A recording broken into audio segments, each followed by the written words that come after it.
Good morning, students of 11th standard.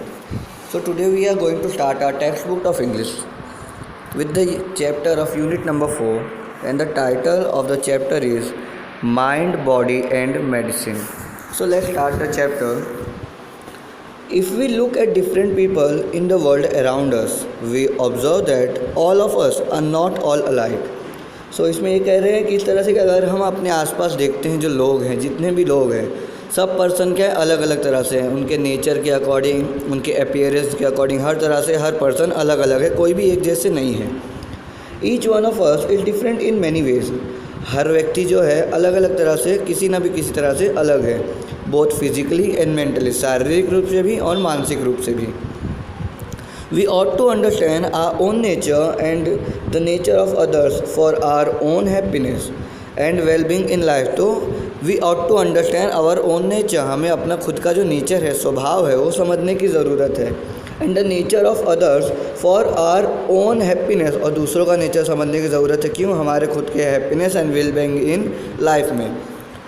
The shape and size, temperaments and characters of people have lot of variations that must affect our health and happiness. तो जो people हैं, उनके shape हैं, उनके size है, वो जो अलग अलग तरह से रहते हैं, उनके जो कैरेक्टरिस्टिक है, लक्षण हैं, तो वो किसी ना किसी तरह से हमारे लाइफ में हमको अफेक्ट करते हैं, हमारी हेल्थ को अफेक्ट करते हैं और हमारी हैप्पीनेस को अफेक्ट करते हैं। According to Ayurveda, physical disease occur mainly owing to external factors. और जो हमारा आयुर्वेद है उसके अनुसार क्या कहा गया है कि physical disease occur mainly owing to external factors. जो हमारे फिज़िकल डिजीज़ होते हैं, हम शारीरिक रूप से अगर बीमार पड़ते हैं तो वो किस तरह से होता है? एक्सटर्नल फैक्टर यानी बाह्य जो अवयव हैं, जो चीज़ें हैं, तत्व हैं, उनके अकॉर्डिंग। लाइक रॉन्ग डाइट, अगर हम गलत चीज़ खाते हैं, और एक्सपोजर टू पैथोजेंस, अगर हम रोगजनक लोग हैं या कई रोग वाली जो चीज़ें हैं उनके आसपास रहते हैं, तो उस वजह से हमें ऐसे फिज़िकल डिजीज़ हो सकते हैं। Mental disease arise mainly from internal factors, और जो मेंटल यानी जो मानसिक रूप से अगर हम बीमार पड़ते हैं तो वो किस वजह से होता है? इंटरनल फैक्टर्स की वजह से। Like wrong use of the senses and the increase of negative emotions. तो हमारे जो भी सेंसेस हैं हम उनका गलत यूज़ कर रहे हैं, और जो हमारा इमोशन आते हैं नेगेटिव और पॉजिटिव, हम नेगेटिव इमोशन की ओर ज़्यादा जाते हैं, हम ज़्यादातर गलत चीज़ सोचने लगते हैं, या जो चीज़ की ओर हमें नहीं जाना चाहिए उसके बारे में जो सोचते हैं।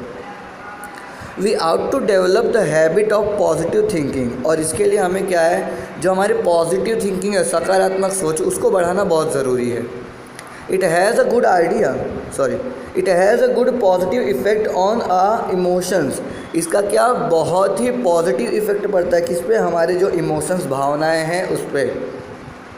However both physical and psychological diseases are usually mixed and one seldom occurs without the others.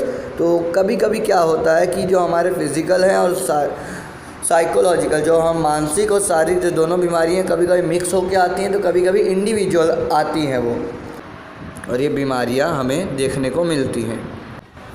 Some diseases like acute infections have almost entirely physical causes and can be treated purely on a physical level। जो भी हमारे infection वाली बीमारियां होती हैं वो क्या है? फिज़िकल तौर पे होते हैं, उनका जो ट्रीटमेंट है वो भी फिज़िकल लेवल पे हो जाता है।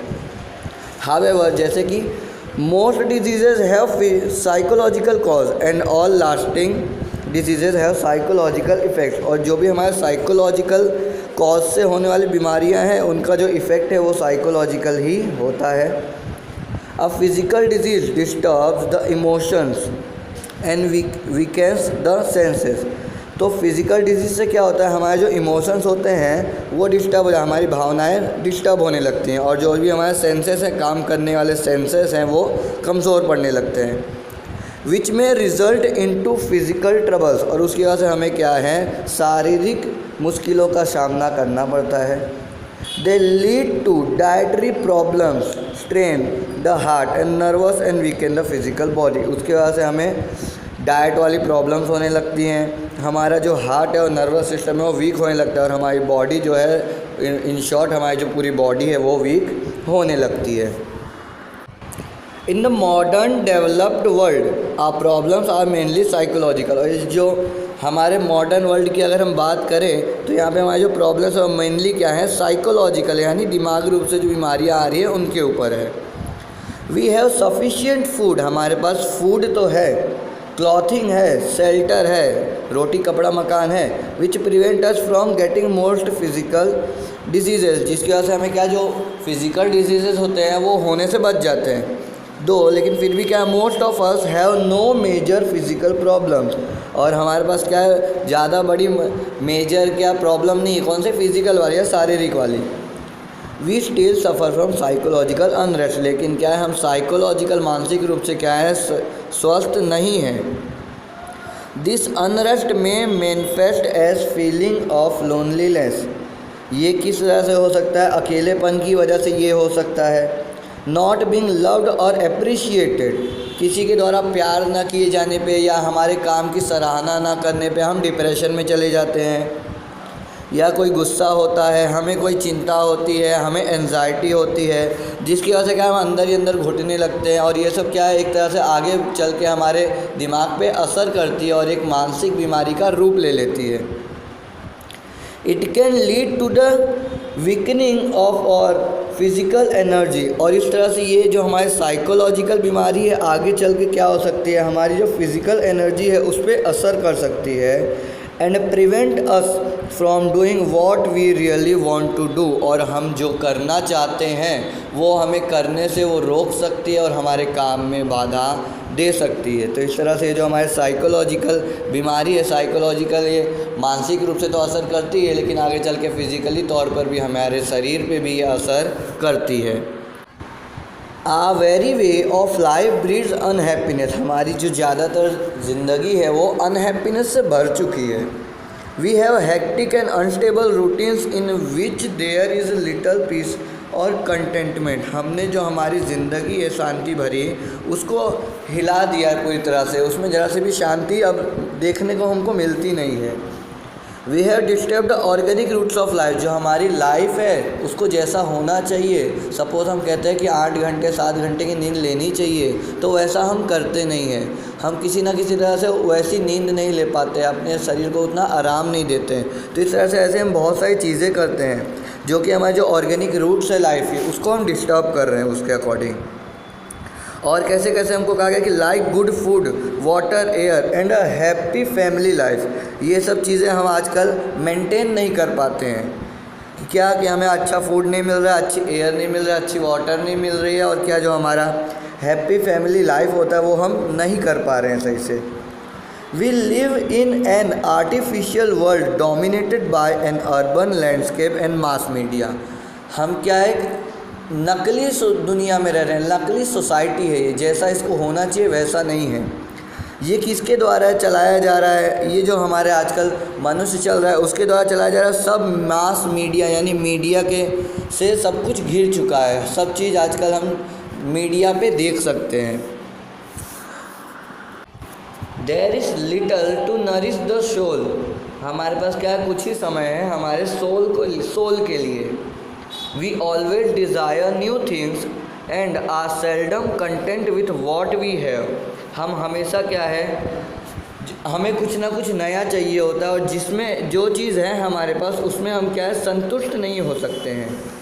We always crave to have more, हमेशा हम क्या है और की लालच करते रहते हैं। वी आर नेवर स्टिल और एट रेस्ट, हम कभी क्या किसी एक चीज़ पे रुकते नहीं हैं।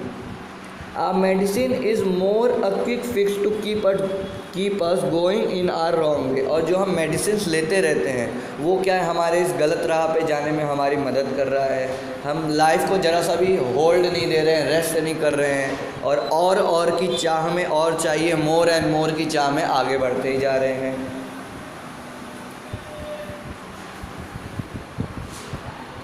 And rarely addresses the behavioural root of our problem, और इस तरह से हम बहुत ही कम उस पर ध्यान देते हैं हमारी प्रॉब्लम पे। We take a quick pill hoping that our problems will go away, हम क्या है मेडिसिन पे निर्भर हो गए हैं। ज़रा सा सर दर्द हुआ तुरंत भाई दवा ले लो और इतना आशा कर लेते अब सर दर्द ख़त्म हो जाएगा, वापस से काम में लग जाओ। But we do not recognise that it may only be a symptom of an imbalance life. लेकिन हम कभी ये नहीं सोच रहे हैं कि हमारी लाइफ जो इम्बैलेंस हुई है उसकी वजह से हमारा वो सर दर्द कर रहा है। तो हम एक बार को ऐसा कर सकते हैं कि हमारी लाइफ को थोड़ा बैलेंस दे, थोड़ा टाइम दे, और क्या है उससे वो सर दर्द ठीक हो जाए। लेकिन नहीं, हम सीधे दवा खाएंगे और उसको ठीक करेंगे।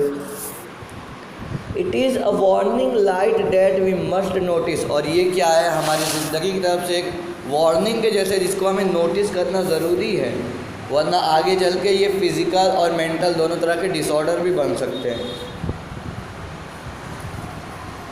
Ayurveda on the other hand teaches harmony with nature, simplicity and contentment as key to wellbeing. तो अब आयुर्वेद जो है ये हमें क्या बता रहा है कि हमें ये नेचर के साथ रहना सिखाता है, सिंप्लिसिटी सिखाता है, and contentment as key to wellbeing. और जो चीज़ हमारे पास पहले से कंटेंट है, जितना चीज़ है उसमें हम खुश रहें तो हम और अच्छे से जीवन जी सकते हैं। It shows us how to live in a state of balance in which fulfilment is a matter of being. तो इसमें क्या, ये हमें ये चीज़ सिखाता है कि हम किस तरह से अपने आप को बैलेंस्ड रख सकते हैं, एक संतुलित जीवन जी सकते हैं। In which fulfilment is a matter of being, जिसमें जो क्या है, हमें जो चाह है वो सिर्फ हमारे ऊपर है, not of having. It connects us with the source of creativity and happiness with ourselves. और इस तरह से हम क्या कह सकते हैं, ये जो हमारे जीवन को किससे, क्रिएटिविटी से, मतलब कुछ अलग करने से ये हमको कनेक्ट करेगा। और वो कुछ जो हम अलग अपने से खुद कुछ करेंगे, जो चीज़ है उसमें से करेंगे, तो हमें एक हैप्पीनेस मिलेगी, happiness within our self. हमें खुद में एक हैप्पीनेस मिलेगी, so that we can permanently overcome our psychological problems. और इस तरह से क्या है, हमारे पास जो चीज़ है, जितनी चीज़ है उसके अंदर अगर जिएंगे तो हमें कोई तरह का स्ट्रेस नहीं होगा, लाइफ जो है बैलेंस में रहेगी, हमें और की चाह नहीं रहेगी, तो हमें साइकोलॉजिकल प्रॉब्लम्स भी झेलनी नहीं पड़ेंगी। Ayurveda provides a real solution to our health problems. Ayurveda जो है वो हमारी हेल्थ प्रॉब्लम्स के लिए सच में बहुत ही सही ये क्या हमें सोल्यूशन देता है, which requires to change how we live, think and observe. और उसको समझने के लिए उसके अकॉर्डिंग हमें क्या करना है, हमारा जो जीवन हम जी रहे हैं तो जैसे जी रहे हैं उसको चेंज करना है, हमारी जो थिंकिंग है उसको चेंज करना है, और ऑब्ज़र्व जो करते हैं उसको हमें चेंज करने की ज़रूरत है। इसके आगे हमें जो बताया गया है कि किस तरह से आयुर्वेद की हीलिंग हो रही है, हम इसके बारे में नेक्स्ट लेक्चर में देखेंगे। अगर इस टॉपिक अभी तक हमने जितना पढ़ा है इनमें कोई डाउट है तो आप कमेंट सेक्शन में मुझे पूछ सकते हैं। So thank you.